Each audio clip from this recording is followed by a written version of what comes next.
Hello students, welcome eight दीक्षांत edutech. मैं दीपक शर्मा, आपका मैथ्स का टीचर। और आज के इस वीडियो में हम लोग एक नए टॉपिक को पढ़ने जा रहे हैं जिसका नाम है पावर्स। ठीक है, तो ये पावर्स है क्या, हम लोग इस पार्ट में समझेंगे। क्या क्या समझेंगे इस टॉपिक पे और कौन कौन से सब टॉपिक्स पे बात करेंगे, इसको आइए एक बार देखते हैं, फिर शुरू करते हैं। तो छोटा सा चैप्टर है, बहुत बड़ा नहीं है, सिर्फ ये 4 टॉपिक्स हैं जो हमें समझने हैं इसमें। ओके, तो आज की इस पार्ट में हम लोग ये जो सबसे पहले ये सीखेंगे कि एक्सपोनेंट्स है क्या। आई मीन जो भी हम लोग पावर्स की बात कर रहे थे उसको हम लोग बेसिकली एक्सपोनेंट्स भी कहते हैं। तो पहले हम इसको जान, क्योंकि ये नया टर्म है, अभी तक आपने इससे परिचय नहीं मतलब पाया है, आपने अभी तक आप एक्सपोनेंट्स के बारे में नहीं पढ़े थे। ठीक है, तो इसीलिए हम लोग सबसे पहले जानेंगे कि एक्सपोनेंट्स है क्या, या एक्सपोनेंट्स को और किन नामों से जाना जा सकता है। ओके, उसके बाद हम लोग लॉज ऑफ एक्सपोनेंट्स को जानेंगे, है ना। मतलब ये कैसे हेल्पफुल है हमारे जो मैथमेटिकल प्रॉब्लम को सॉल्व करने में, कैसे हेल्पफुल है, या क्या क्या इनके लॉज है जिनका यूज़ करके हम अपना मैथमेटिकल एक्सप्रेशंस को सिंप्लीफाई कर सकते हैं, इनको जानेंगे। उसके बाद हम लोग एक्सपेंडेड फॉर्म यूजिंग एक्सपोनेंट्स, मतलब जो एक्सपोनेंट्स हैं इनको यूज़ करके हम लोग किसी नंबर का एक्सपेंडेड फॉर्म को लिखेंगे। ठीक है, प्रीवियस क्लासेस में आपने नंबर को एक्सपेंड करना सीखा हुआ है, अब हम लोग यहाँ पे उसी को एक्सपोनेंट्स को यूज़ करके एक्सपेंड करना सीखेंगे।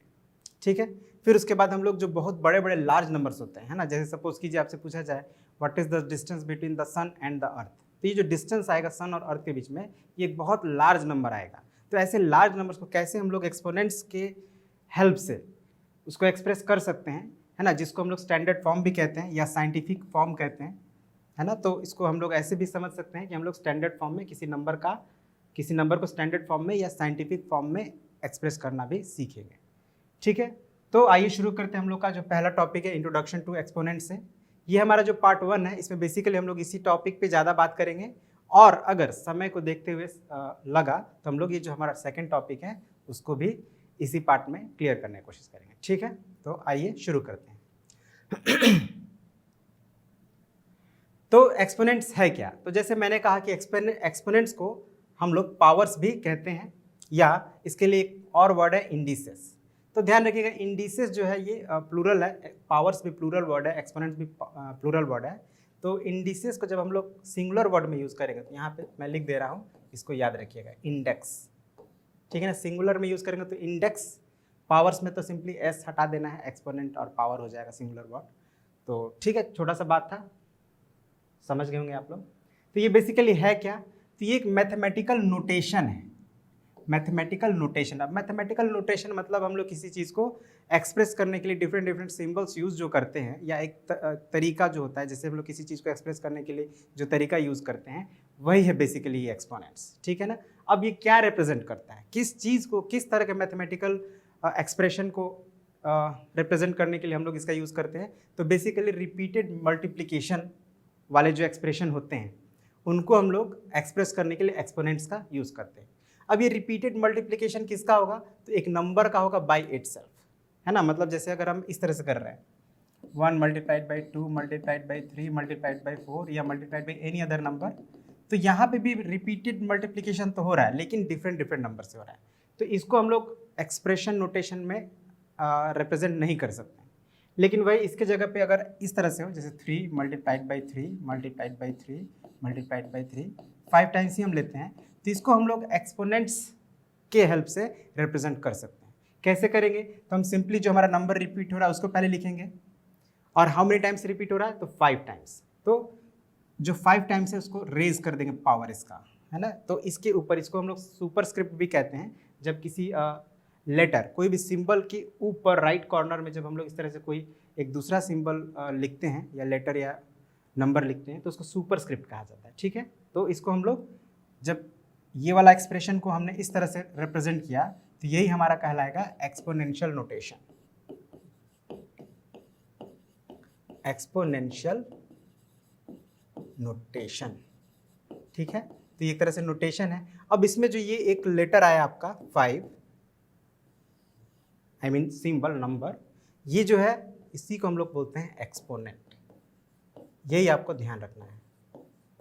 ठीक है, एक्सपोनेंशियल नोटेशन और एक्सपोनेंट में क्या डिफरेंस है, तो बेसिकली ये जो डिजिट आई मीन ये नंबर जो आया है जिसको हमने रेज किया है 3 के ऊपर, यही नंबर कहलाएगा एक्सपोनेंट। किसका एक्सपोनेंट कहलाएगा, और ये जो 3 है फिर ये क्या कहलाएगा, तो बेस नंबर कहलाएगा, या सिंपली हम लोग इसको बेस भी कह सकते हैं, या तो आप बेस कहिए, बेस नंबर कहिए, कुछ भी कहिए, बट हम लोग कॉमनली बेस शॉर्टर है ये, इसी को हम लोग यूज़ करेंगे। तो अब क्या देख रहे हैं आप, हमने एक नंबर जो कि रिपीट हो रहा था, रिपीटेड मल्टीप्लिकेशन के फॉर्म में था, खुद को ही खुद से मल्टीप्लाई करते जा रहा था, तो उसको हमने एक शॉर्टर फॉर्म यूज़ किया, और यही शॉर्टर फॉर्म क्या कहलाता है, एक्सपोनेंशियल नोटेशन। और इसमें जिस पावर को, जैसे जो हमारा जो बेस नंबर है क्या है, वो 3 है, और जो इसके ऊपर हमने जो छोटा सा नंबर लिखा है इसी को हम लोग बोलते हैं एक्सपोनेंट, या इसको हम लोग और कौन सा वर्ड यूज़ कर सकते हैं इसके लिए, पावर यूज़ कर सकते हैं, और इंडेक्स। ठीक है, तो तीनों बातों को आपको ध्यान में रखना है। तो अब आप समझ गए होंगे कि ये एक्सपोनेंट्स है क्या। ठीक है, और एक चीज़ इसमें छोटा सा बात है जो हम लोग समझ लेना चाहिए कि the exponent tells you how many times the base number should be multiplied by itself.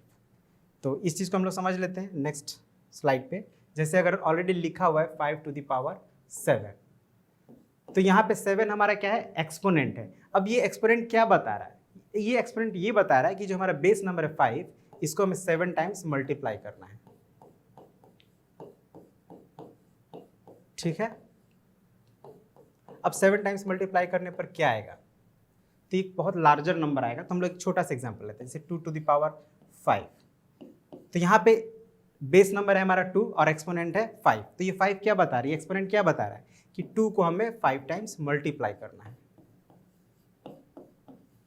ठीक है, और अब हम इसका वैल्यू फाइंड कर सकते हैं। मतलब क्या इसका वैल्यू हो जाएगा, 2 2 ज़ा 4, 4 2 ज़ा 8, 8 2 ज़ा 16, 16 2 ज़ा 32। ओके, ध्यान रखिएगा जब मल्टीप्लाई करेंगे तो 2 2 ज़ा 4, मतलब ये दोनों मिलके 4 हो गया। अब इस 4 को 2 से मल्टीप्लाई करेंगे तो 8 हो गया।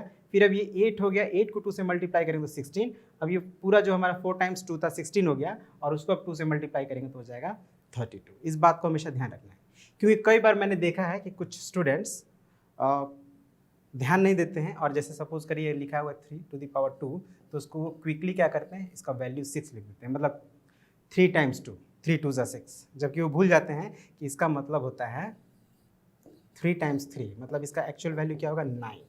तो ये सब कभी कभी भूल हो जाती है जल्दबाजी में, या हम लोग जब केयरलेसली जब कोई वर्क करते हैं तो ये सब भूल हो जाती है। तो इसको आपको ध्यान रखना है, ये भूल नहीं करना है। ठीक है, तो आई होप आप समझ गए होंगे कि एक्सपोनेंट्स है क्या।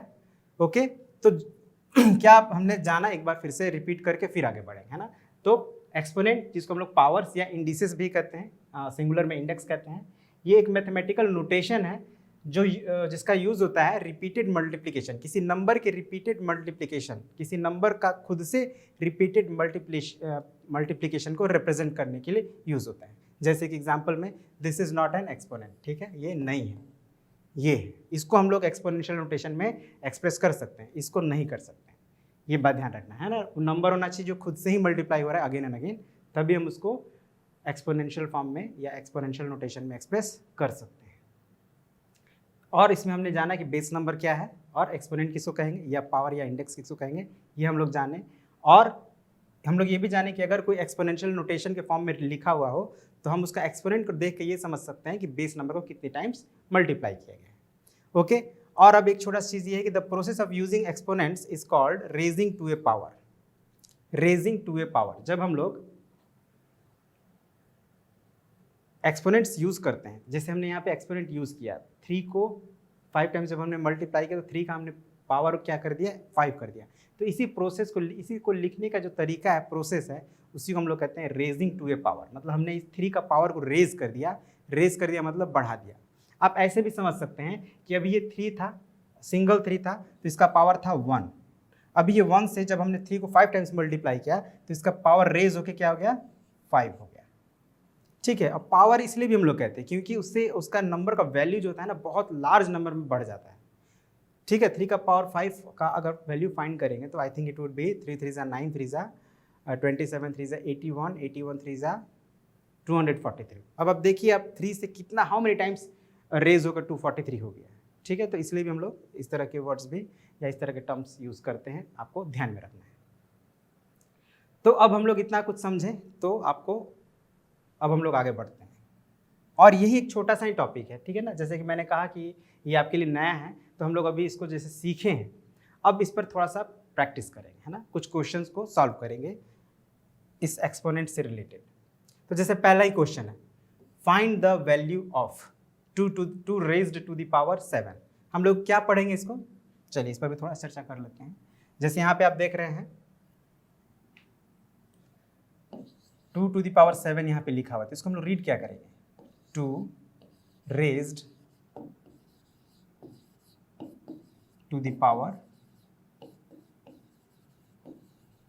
7, ठीक है ना। इसको हम लोग ऐसे रीड करेंगे, या हम लोग इसको एक और तरह से रीड कर सकते हैं, जैसे 7th पावर ऑफ 2, ठीक है ना। यहाँ पे क्या रहेगा हमारा बेस, और यहाँ पे रहेगा वो एक्सपोनेंट जो उस बेस का है, ठीक है। एक दो एग्जांपल और लेते हैं ताकि आपको और क्लियर हो जाए। जैसे 5 टू द पावर 4, कैसे रीड करेंगे हम लोग, 5 रेज्ड टू द पावर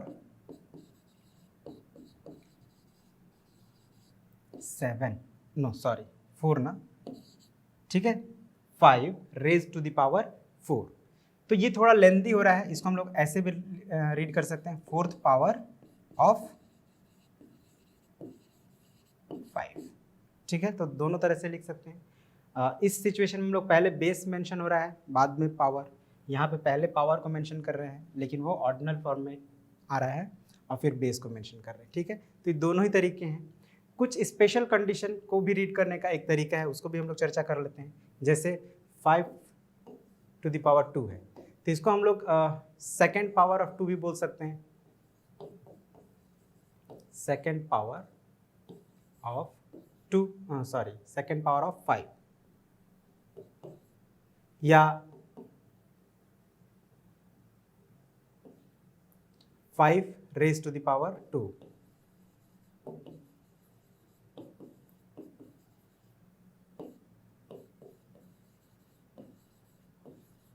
ठीक है। या फिर सबसे सिंपल हम इसको ऐसे लिख सकते हैं, 5 स्क्वायर्ड,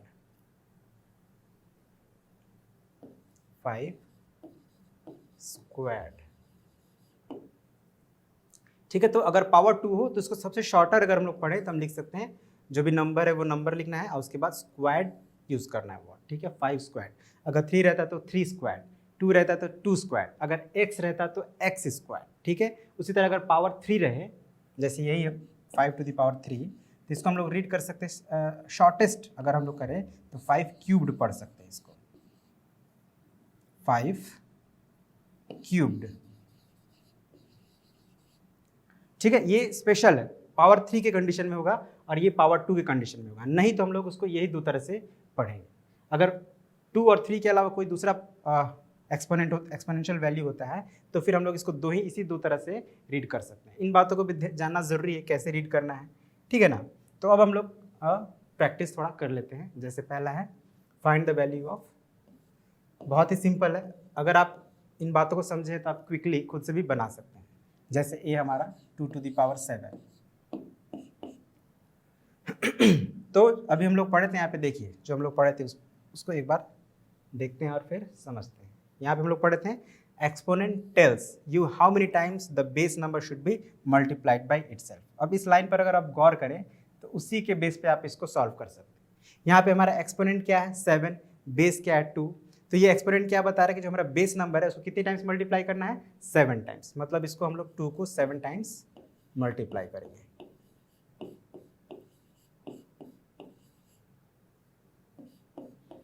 अब 7 टाइम्स मल्टीप्लाई करेंगे तो वैल्यू क्या आएगा, तो देखिए 2 2 ज़ा 4, 4 2 ज़ा 8, 8 2 ज़ा 16, 16 2 ज़ा 32 एंड 32 2 ज़ा 64। अगर आप सीधे सीधे नहीं कर पा रहे तो क्या करेंगे, मल्टीप्लाई आप करते रहेंगे, ठीक है ना। तो ये हो गया हमारा आंसर ए का। अब एक निगेटिव नंबर का भी करते हैं, जैसे हमारा ये -4 है टू द पावर 5, ठीक है। तो ये हमारा बेस यहाँ पे क्या है, इस बार एक निगेटिव इंटीजर है -4, तो -4 को हमको 5 टाइम्स मल्टीप्लाई करना है।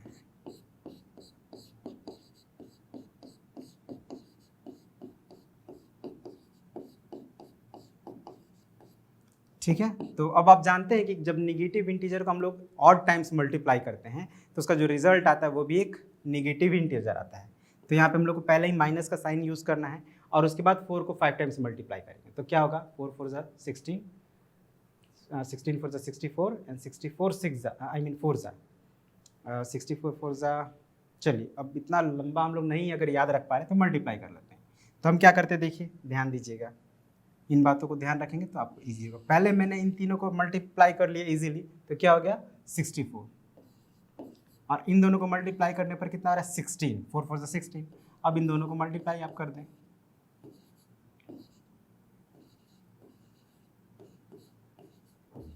अब ऐड करेंगे तो क्या आएगा 4 1024। ठीक है, तो ये हो गया इसका आंसर। इसी तरह आप ई बी और सी खुद से सॉल्व कर लेंगे। ठीक है, आई होप समझ रहे हैं आप। अब question number 2, right each number in the exponential form. Exponential form, exponential form में कैसे लिखते हैं, तो हम लोग जो नंबर रिपीटेडली मल्टीप्लाई हो रहा है उतना ही टाइम्स उसका पावर को रेज कर देते हैं तो वो एक्सपोनेंशियल फॉर्म में आ जाता है। जैसे यहाँ पे आप देखिए 2 नंबर्स यूज हुए हैं 3 और 5 और रिपीटेड मल्टीप्लिकेशन हो रहा है यहाँ पे 3 2 टाइम्स और 5 3 टाइम्स। तो 3 का पावर कितना हो जाएगा, 3 का पावर कितना रेज कर दिया जाए 2 और 5 का पावर 3। ध्यान रखना है कि बेस इक्वल होना चाहिए। अब 3 यहाँ पे 2 टाइम्स है और 5 3 टाइम्स है। अब ऐसा नहीं लिखें कि आप 3 लिख दें और ये 5 टाइम्स है तो पावर 5 कर दें, तो ये सब गलती नहीं करेंगे, छोटी छोटी बातों का ध्यान रखना है। यहाँ बी में आप देखें तो 2 नंबर्स यूज हुए, 3 नंबर्स यूज हुए हैं 2 5 and 7। 2 how many times 3 times, तो 2 रेज टू द पावर 3 या 2 cubed. 5 how many times 1 times and 7 how many times 1 times. मतलब इसका पावर आप 5 का पावर आप देख रहे हैं कुछ भी नहीं है, तो कुछ भी नहीं है तो समझेंगे कि 1 है। ठीक है ना, 1 है। 5 का पावर कुछ नहीं है तो क्या समझेंगे 1 है। यहाँ पे हिडन है, इसको लिखना नहीं है, ये समझना है कि वहाँ पे 1 है। ठीक है, अब सिमिलरली अब सी नंबर आप बना लेंगे। डी में एक ये वेरिएबल में है, तो वेरिएबल है तो क्या होगा, कौन कौन सा वेरिएबल इसमें, ए है, सी है और डी है। A how many times 3 times, तो A raise to the power 3। C how many times 4 times, तो C raise to the power 4 and D how many times 1 times, तो D raise to the power 1 only, जो कि हमें लिखना नहीं है। Next, write each product as a natural number. ठीक है, मतलब बेसिकली नेचुरल नंबर में लिखना है, मतलब उसको सॉल्व करना है। ठीक है ना, बिना सॉल्व किए you can not write this as natural number, तो हम यहाँ पे सॉल्व करेंगे। तो 2 टू द पावर 3 क्या हो जाएगा 2 2 ज़ा 4 2 ज़ा 8। ठीक है, उसी तरह से यहाँ पे क्या करेंगे 2 into 3 times I mean 3 multiplied by 3, तो ये हो गया 2 एंड 3 6, 2 3 ज़ा 6 3 ज़ा 18। इसी तरह से आप C D E F multiply कर सकते हैं। एक और मैं थोड़ा सा कर दे रहा हूँ, जैसे ये 2 पावर 2 2 टाइम्स 2 टाइम्स 3 और 7 3 टाइम्स, तो 2 को आप 2 टाइम्स मल्टीप्लाई करेंगे तो 4 हो जाएगा, 3 तो 1 ही टाइम्स है और ये 7 को 3 टाइम्स मल्टीप्लाई करेंगे तो कर लेते हैं 49 इंटू 7 343 हो गया। अब आप क्या करेंगे, अभी भी बहुत लंबा नंबर है, तो 4 3 ज़ा 12, अब 343 में 12 से मल्टीप्लाई कर देते हैं।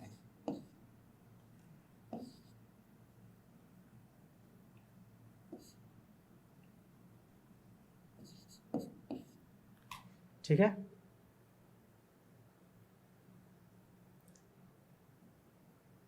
Okay, calculation is correct 4116। तो बेसिकली इसी तरह से हम लोग को सॉल्व करना है। ये सब रफ वर्क है, ध्यान रखिएगा, और जो बचे हुए हैं उसको आप सॉल्व करेंगे।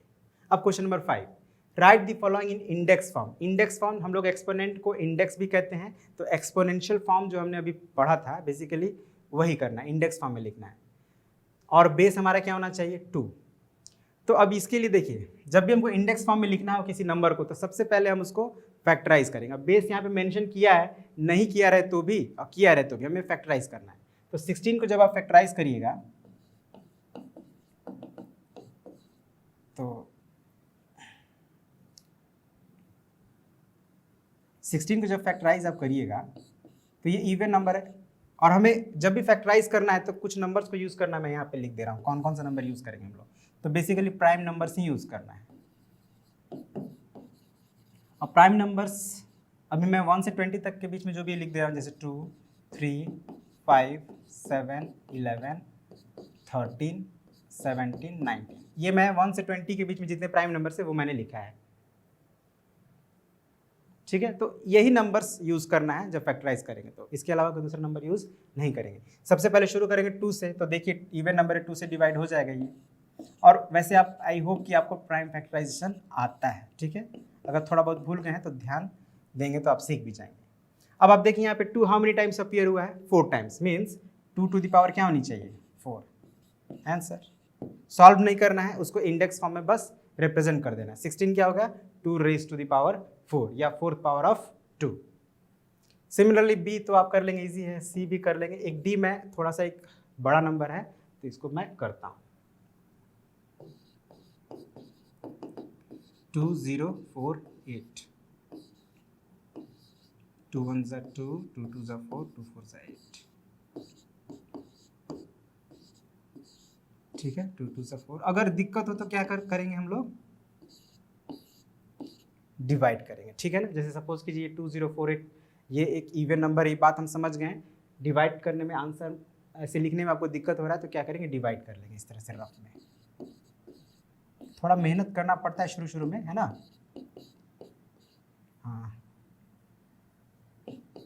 0 टाइम्स, बस मैं दिखा रहा हूँ आपको क्योंकि ये तो ऑलरेडी मैंने लिख दिया है।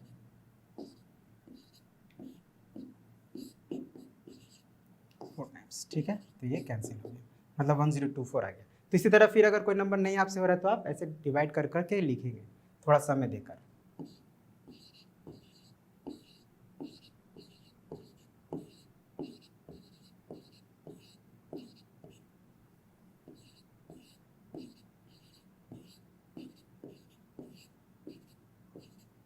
ठीक है, तो काफी लंबा हुआ ये फैक्टराइजेशन। अब नीचे स्पेस नहीं, मैं यहाँ पे लिख दे रहा हूँ आपको। ठीक है, ध्यान रखिएगा। थस 2048 इक्वल्स टू क्या हो गया हमारा, 2 रेज टू द पावर, कितना पावर रेज होगा इसका, तो काउंट करिए 1 2 3 4 5 6 7 8 9 10 11, 2 रेज टू द पावर 11। ठीक है, तो इसी तरह से आपको ये जो बचे हुए हैं उनको भी आप कर लेंगे। अब ये नंबर 5 भी एग्जैक्टली नंबर 4 जैसा ही है, बस यहाँ पे क्या है कि बेस आपका चेंज हो जाएगा। वहाँ बेस 2 था, यहाँ बेस 3 है। तो एक मैं इसमें से सॉल्व कर लेता हूँ, लाइक 7, ये बड़ा ही मैं करता हूँ, नहीं बड़ा मैं आपके लिए छोड़ रहा हूँ, आप करेंगे उसको। ठीक है, 7 2 9।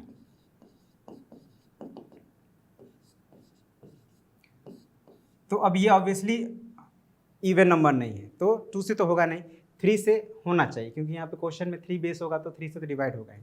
अगर कोई कंफ्यूजन हो तो हम चेक कर सकते हैं, कैसे, तो इनके सभी डिजिट्स को ऐड कर लेंगे। तो 7 + 2 9 and + 9 18, 18 इज डिविजिबल बाई 3, इसका मतलब ये कि ये नंबर 3 से डिविजिबल होगा, तो हम लोग अब 3 से इसको डिवाइड करेंगे। चाहे आप तो रफ में डिवाइड करके आंसर लिखे, या अगर क्विकली आप कर सकते हैं जैसे मैं कर रहा हूँ, 3 2 6, 3 4 12, 3 3 9, तो ऐसे भी कर सकते हैं। बट जब आप ऐसा करें तो काफ़ी आपको केयरफुल रहना पड़ेगा, क्योंकि मैंने देखा है जब स्टूडेंट्स इस तरह से करते हैं तो काफ़ी उनसे गलतियां हो जाती हैं। तो आप करें बट बी केयरफुल।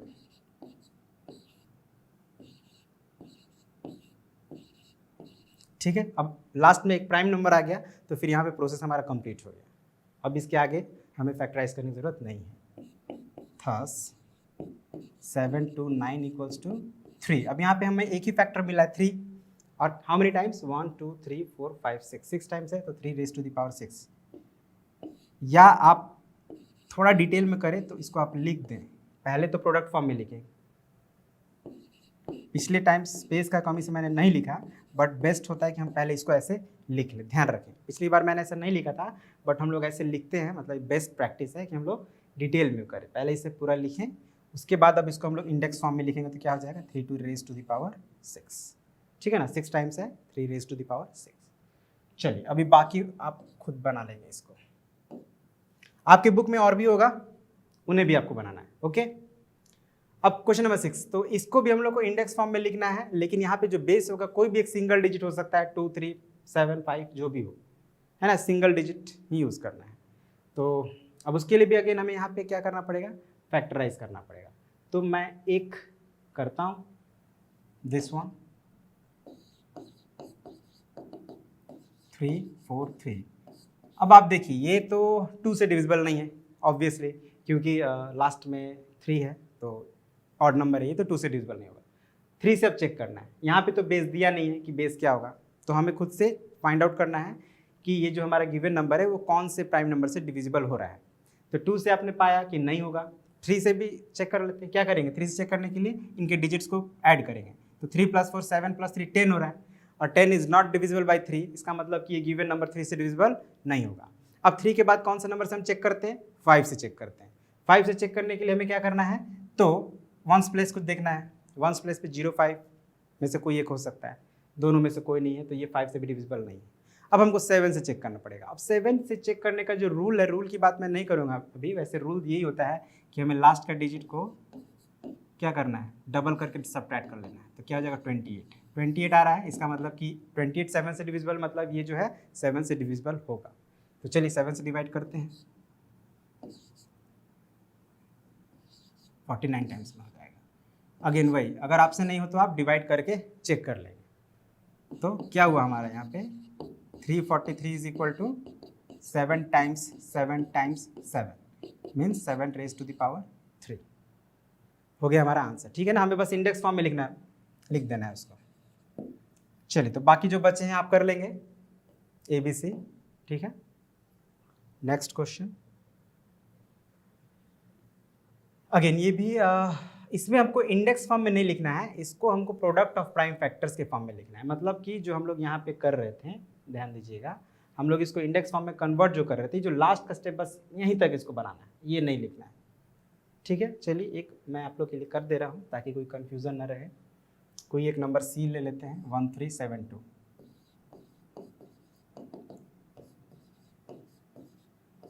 2 से डिवाइड करेंगे 6 टाइम्स, अगेन 2 से होगा। अब देखिए 343 आ गया, अभी हम लोग ने 343 को सॉल्व किया था 7 टाइम्स में, 7 से आई मीन। तो ठीक है,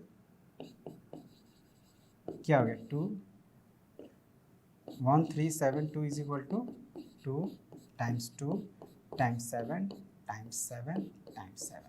ठीक है, तो ये जो क्रॉस मार्क है इसको टाइम्स पढ़ते हैं। ठीक है ना, ध्यान रखिएगा, जो मैं रीड कर रहा हूँ उस पर ध्यान दीजिएगा, बाकी आप इसी तरह से सॉल्व कर लेंगे। ठीक है ना, हमने क्या किया, प्रोडक्ट ऑफ प्राइम फैक्टर्स, आप देख रहे हैं 2 7 दोनों ही प्राइम नंबर्स हैं, तो प्राइम फैक्टर्स के प्रोडक्ट के फॉर्म में हमने 1372 को एक्सप्रेस कर दिया। तो बाकी को भी आप ऐसा ही करें। अब question number 8, identify the greater number wherever possible in each of the following. अब आप ध्यान दीजिएगा ये वर्ड पे, वेयर एवर पॉसिबल, जहाँ पॉसिबल हो वहीं आपको ग्रेटर नंबर को आइडेंटिफाई करना है। ठीक है, जहाँ नहीं हो वहाँ हम लोग छोड़ भी सकते हैं। तो देखिए यहाँ पे ए में हमारे पास 2 वैल्यूज है, 3 रेज़ टू द पावर 4 और 4 क्यूब्ड। तो 3 रेज़ टू द पावर 4 का वैल्यू क्या होगा, 3 times 3 times 3 times 3 which is 81। और 4 रेज़ टू द पावर 3 क्या होगा, 4 टाइम्स 4 विच इज 64। तो आप क्लियरली देख सकते हैं 81 इज ग्रेटर, तो लिख देना है क्लियरली। अब ये 81 किसका वैल्यू है, 3 रेज़ टू द पावर 4 का, तो उसको लिख दीजिए इज ग्रेटर।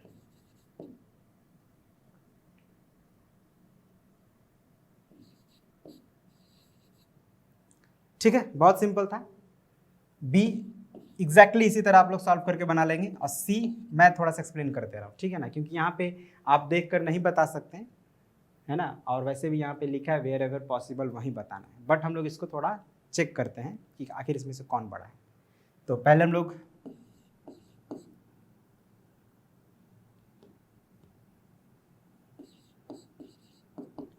क्या करते हैं कि 100 का पावर 2 को सॉल्व करते हैं। क्या होगा ये, 100 स्क्वायर्ड मीन्स 100 मल्टीप्लाई बाई 100, कितना हो जाएगा 10,000। ठीक है, 10,000 हो गया इसका वैल्यू। अब 2 रेज़ टू द पावर 100, इसका मतलब क्या,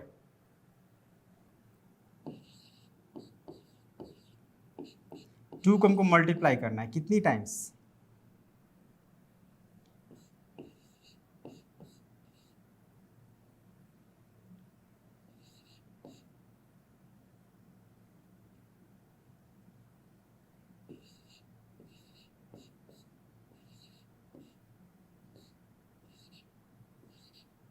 कितने टाइम्स करेंगे?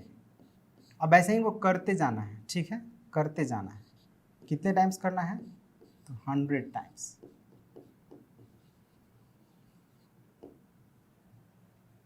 हंड्रेड टाइम्स करना है।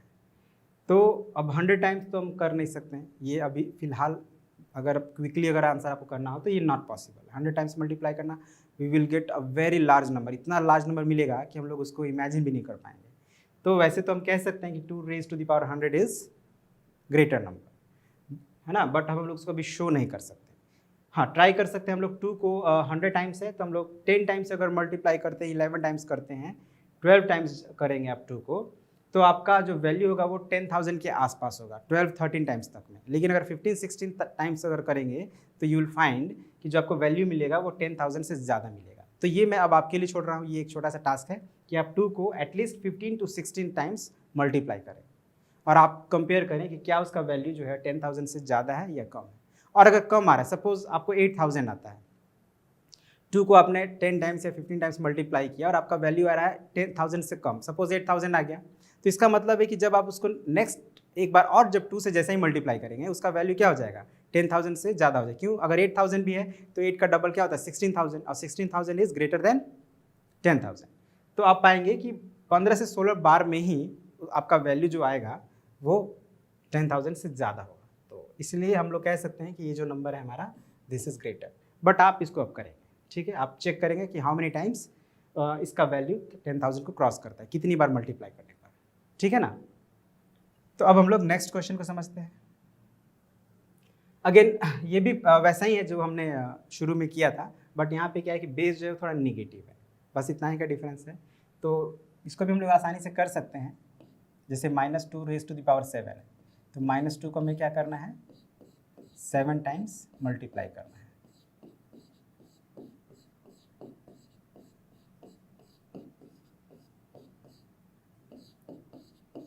One two three four five six, one more times. अब अगेन इस पर हम लोग एक बनाए थे क्वेश्चन निगेटिव बेस वाला, तो मैंने उसमें चर्चा किया था आपको कि जब किसी निगेटिव इंटीजर्स को odd number of times multiply करते हैं ना, जैसे यहाँ पे 7 जो है वो ऑड नंबर है, तो odd number of times multiply किए हैं तो इसका जो रिजल्ट आएगा एक निगेटिव इंटीजर ही आएगा। तो हम लोग को माइनस का साइन पहले ही लिख लेना है। और अब 2 को हम लोग 7 टाइम्स मल्टीप्लाई करेंगे तो ये कितना आया था? 128 आया था, आपको याद होगा, अभी हमने इसको सॉल्व किया था। तो इसी तरह से आप देखिए -2 रेज टू द पावर 8 है, तो मतलब क्या कि हमको -2 को 8 टाइम्स मल्टीप्लाई करना है। और 8 जो है क्या है? इवन नंबर है। और हम लोग जानते हैं कि जब किसी निगेटिव इंटीजर को even number of times multiply करते हैं तो उसका जो रिजल्ट आता है वो पॉजिटिव आता है, मतलब इसका जो रिजल्ट आएगा वो पॉजिटिव आएगा। चलिए देख भी लेते हैं। -2 raise to the power 8 is equal to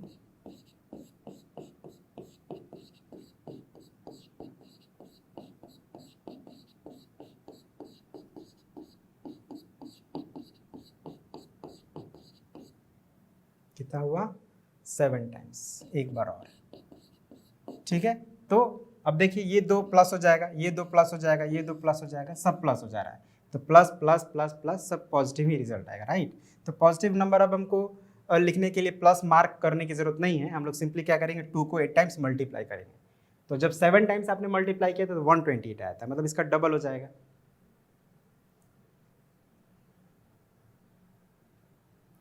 I think कितना होना चाहिए? 2 8 16, 256, दिस इज द आंसर। तो इसी तरह जो बाकी बचे हुए हैं आप आराम से कर लेंगे। C D E क्या करना है? पहले -2 रेज टू द पावर 5 का वैल्यू निकालना है, फिर उसको -3 से मल्टीप्लाई कर देना है। अगेन यहाँ पे -3 रेज टू द पावर 3 का वैल्यू निकालना है, फिर इसका वैल्यू निकालना है, फिर इन दोनों को मल्टीप्लाई कर देना है, रिजल्ट आ जाएगा, ठीक है। तो ये रहा हमारा अब तक जो हमने एक्सपोनेंट्स को सीखा, उससे रिलेटेड कुछ प्रैक्टिस वर्क। अब हम लोग आगे जो एक्सपोनेंट्स हैं उनके लॉज को जानेंगे, ठीक है। तो आइए बढ़ते हैं आगे। पहला लॉ मेंशन किया हुआ है। तो ये जो पहला लॉ है हमारा, ये multiplying powers with the same base. क्या मतलब हुआ कि अगर कोई दो एक्सपोनेंशियल फॉर्म में नंबर्स हैं और उनको जब मल्टीप्लाई करेंगे तो उस सिचुएशन में हमें क्या करना चाहिए, इसी पे ये लॉ है। तो कह रहा है कि अगर ए हमारा, if A is any integer, A मतलब यहाँ पे आप देख रहे हैं जो बेस है हमारा वो ए ही है, और ये कोई भी इंटीजर हो सकता है ना, निगेटिव भी हो सकता है, पॉजिटिव भी हो सकता है। और एम और एन, ये जो एम और एन है मतलब जिसको जो इसके एक्सपोनेंट्स है वो क्या हो सकते हैं, एनी टू पॉजिटिव इंटीजर्स। यहाँ पे एम और एन को पॉजिटिव इंटीजर्स बोला गया है, ठीक है, मतलब निगेटिव इंटीजर्स की बात नहीं हो रही अभी। तो उस सिचुएशन में हम क्या करेंगे, तो इनके पावर्स को यानी इनके एक्सपोनेंट्स को प्लस कर देंगे, बेस हमारा सेम रहेगा, ठीक है, मल्टीप्लीकेशन की कंडीशन में। कब, जब हम लोग मल्टीप्लाई कर रहे हो तब, ये ध्यान रखना। एग्जाम्पल समझिए, जैसे 2 रेज टू द पावर 3 है and multiplied by 2 raise to the power 4, तो कितना हो जाएगा, अकॉर्डिंग टू दिस लॉ क्या होना चाहिए, 2 raise to the power 3 plus 4, कितना हो गया, 2 रेज टू द पावर 7। मतलब 2 रेज टू द पावर 7 का वैल्यू हम लोग अभी थोड़ी देर पहले निकाले थे, आपको याद होगा कितना आया था, 128। ठीक है, तो ये हमने लॉ को यूज करके इसका वैल्यू निकाला है। अब अगर हम लोग विदाउट, अगर ये लॉ नहीं हमें पता तो हम कैसे निकालते हैं इसका वैल्यू, तो फिर हम क्या करते हैं, 2 को 3 टाइम्स मल्टीप्लाई करते हैं, आई मीन 4 है ना ये, सॉरी, तो 2 को 3 टाइम्स मल्टीप्लाई करते हैं, 2 टाइम्स 2 टाइम्स 2, और ये 2 को फिर 4 टाइम्स मल्टीप्लाई करते हैं, 2 टाइम्स 2 टाइम्स 2 टाइम्स 2, तो हमारा ये क्या हो जाएगा, 2 टाइम आई मीन 2 जो है 3 टाइम्स मल्टीप्लाई होने पर 8 हो जाएगा, और ये 4 टाइम्स मल्टीप्लाई करने पर 16 हो जाएगा। अब आप जब 16 में 8 से मल्टीप्लाई करें, 16 8 128 होता है भी, तो आप क्या देख रहे हैं, दोनों ही सिचुएशन में we are getting the same result. अगर हम लॉ का फॉलो कर रहे हैं तो भी, और अगर हम लोग डायरेक्ट आंसर फाइंड कर रहे हैं तो भी हमें सेम मिल रहा है। तो बेसिकली हमारे लिए लॉ को यूज़ करना ही बेटर है, राइट, थोड़ा क्विकली हम लोग वैल्यू फाइंड कर पा रहे हैं। तो ये आप आई होप समझ में आ गया होगा। अब वैसे भी आप देखें यहाँ पे, तो 2 जो है यहाँ पे 3 टाइम्स है, यहाँ पे 4 टाइम्स है, तो टोटल कितना टाइम्स हो गया, 2 7 times. And when a number is multiplied a number of times, क्या हम कैसे हम उसको एक्सपोनेंट फॉर्म में लिखेंगे, तो क्या लिखेंगे, जो नंबर है वो बेस हो जाएगा और जितनी टाइम्स मल्टीप्लाई हुआ है वो उसका एक्सपोनेंट हो जाएगा। मतलब यहाँ पे 2 बेस हो गया और 7 टाइम्स मल्टीप्लाई है तो 2 रेज टू द पावर 7 हो गया। तो इस तरह से भी आप देख सकते हैं कि हमारा ये जो है इसी के अकॉर्डिंग हमारा जो फर्स्ट लॉ है वो बना है, ठीक है। अब सेम यही सिचुएशन है, ठीक है, बेस सेम रहेगा, एक्सपोनेंट्स अलग अलग है, लेकिन अगर डिवीजन हो, मल्टीप्लिकेशन में तो हमने ऐड कर दिया, अगर डिवाइड करना हो तो क्या करेंगे, तो इसके लिए हम लोग नेक्स्ट लॉ पर ध्यान देते हैं, dividing powers with the same base. मतलब पावर्स को डिवाइड अगर कर रहे हो, बेस सेम है तो क्या करेंगे, तो यहाँ भी सेम कंडीशन, ये जो हमारा बेस है कोई भी इंटीजर हो सकता है, एम और एन कोई भी होल नंबर्स हो सकता है, होल नंबर्स मतलब 0 से लेकर कोई भी नंबर हो सकता है। लेकिन यहाँ पे एक छोटा सा कंडीशन दिया है कि m should be greater than n, ठीक है, m बड़ा होना चाहिए, मतलब जो पहला हमारा नंबर है उसका पावर बड़ा होना चाहिए दूसरे नंबर के पावर से, ये एक छोटा सा कंडीशन दिया है। वैसे मैं आपको बता दूं कि ये छोटा भी हो तो भी ये लॉ एप्लीकेबल है, बट अभी हम लोग फिलहाल m के बड़े होने पर ही बात करेंगे। तो इसको एग्जाम्पल समझते हैं, जैसे सेम एग्जाम्पल लेते हैं, 3 to the power 5 divided by 3 raise to the power 2। तो अकॉर्डिंग टू दिस लॉ क्या होना चाहिए, 3 raise to the power 5 minus 2, subtract करेंगे यानी 3 raise to the power 5 minus 2 3 हो गया, एंड 3 पावर 3 कितना होगा, 3 टाइम्स 3 इज इक्वल टू 27। अब हम लोग इसको डायरेक्ट सॉल्व करते हैं,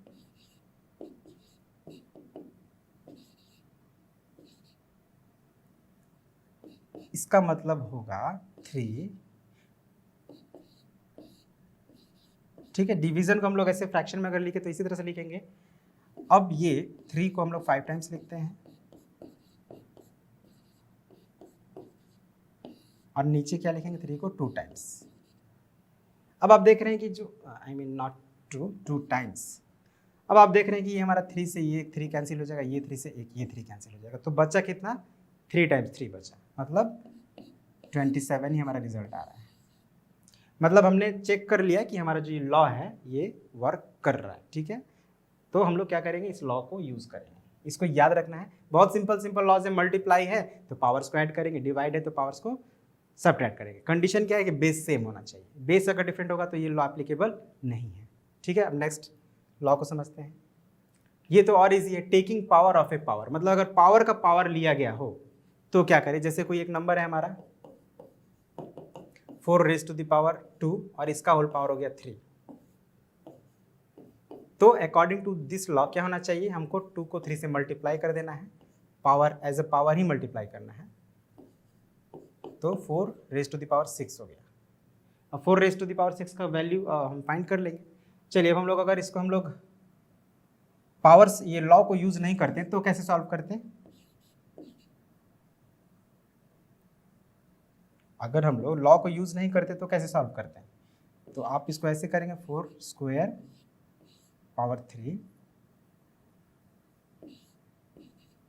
अब इसका मतलब हमारा इस टाइम बेस जो होगा वो हम 4 स्क्वायर को बेस मानेंगे और एक्सपोनेंट 3 को मानेंगे, तो मतलब ये 4 स्क्वायर जो है हमारा ये मल्टीप्लाई होगा हाउ मेनी टाइम्स, कितना टाइम्स रिपीट होगा ये 3 टाइम्स।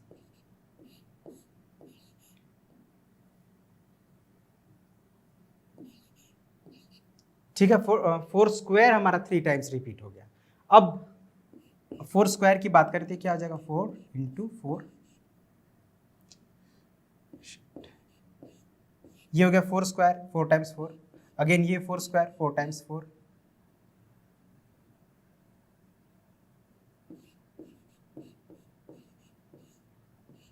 और फिर ये अगेन 4 स्क्वायर जो है हमारा क्या हो जाएगा। अब आप ओवरऑल देखें तो 4 कितना टाइम्स आ गया, 1 2 3 4 5 6 टाइम्स हो गया। तो यहाँ पे 4 का पावर क्या रेज कर दे 6 कर दे, देख रहे हैं यहाँ भी वही आ रहा था हमारा 4 रेज टू द पावर 6, और जब हमने डायरेक्टली किया तो भी हमारा वही आ रहा है रिजल्ट। इट मीन्स जो ये लॉ है वो वेरीफाइड है। ओके, तो ये आप समझ गए होंगे आई होप। अब next multiplying powers with the same exponents. अब यहाँ पे आप देखिए एक्सपोनेंट्स सेम है, मतलब ए का भी एक्सपोनेंट m है, बी का भी है, बट बेस अलग अलग है, यहाँ पे a है और यहाँ पे b है। तो इस सिचुएशन में क्या करेंगे हम लोग, बेस को मल्टीप्लाई करना है और एक्सपोनेंट m हो जाएगा। तो ये बहुत सिंपल सिंपल रूल्स हैं। एग्जाम्पल ले लेते हैं, 2 raise to the power 5 3 raise to the power 5 क्या हो जाएगा,